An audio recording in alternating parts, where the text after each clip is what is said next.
I went to Central School for kindergarten through fifth grade.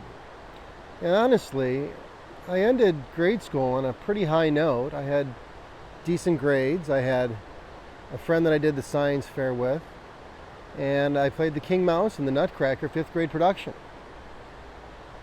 But the summer after fifth grade, I started to be bullied by some older boys and a couple in my grade. And by sixth grade, the bullying was kind of daily. One of the older boys that had bullied me that summer actually cornered me with another friend after school, across from the school at that. And as his friend held me down, he urinated on me. So my humiliation in sixth grade was, it's pretty spot on. It was, a month or so after wrestling started, and I joined the wrestling team. And at a meet, before the meet, the gym was empty. And this young man chased me again in the gym. And I remember it quite clearly.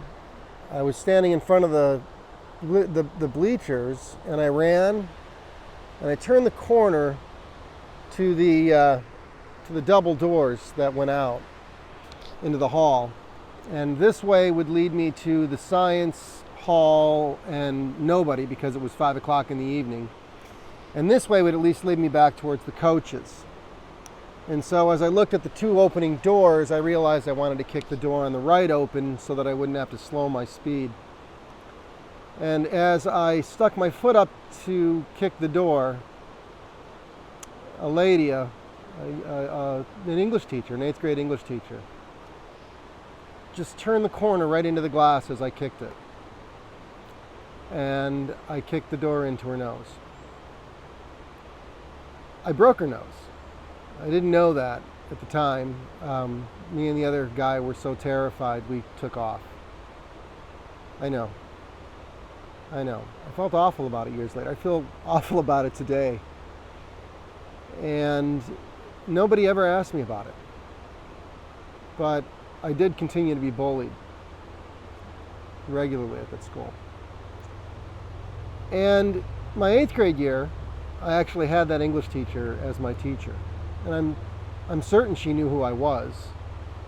And I know that because she took a keen interest in trying to make sure that I had a great experience in her class, that I was learning in her class, and that I was engaged, and she knew that I cared. Or I knew that she cared, and I did.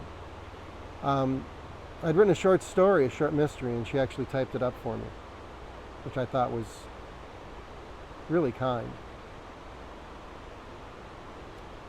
That spring, I don't know why, but I decided I wanted to try out for the main commencement speech at the 8th grade graduation.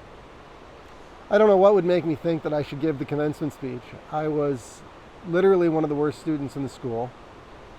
I was not liked or well liked or liked at all, generally speaking. I wasn't a star athlete, and I think most people would agree that, generally speaking, I would be one of the last selected for that. But I just decided I wanted to do it, and I did. I showed up, and when I walked in, and I think I knew this, but that teacher was either the sole evaluator or the one who made the final decision.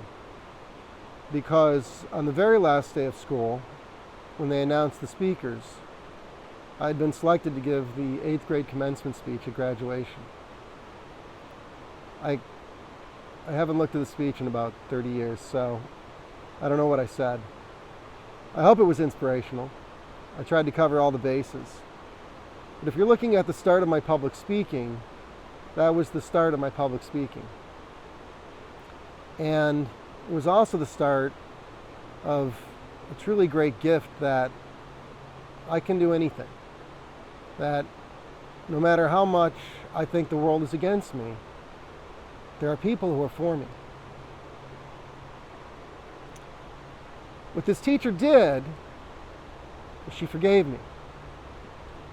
And even more than that, she lifted me up. And to me, it's the one thing that we can do. It doesn't take money. It doesn't take time. It just takes a moment to make the decision that you forgive someone. And then if you really want to be the one, lift that person up. Because you don't know what's going on behind the door of that damage they're often doing. And a little kindness can go a long way. Thank you. Peace.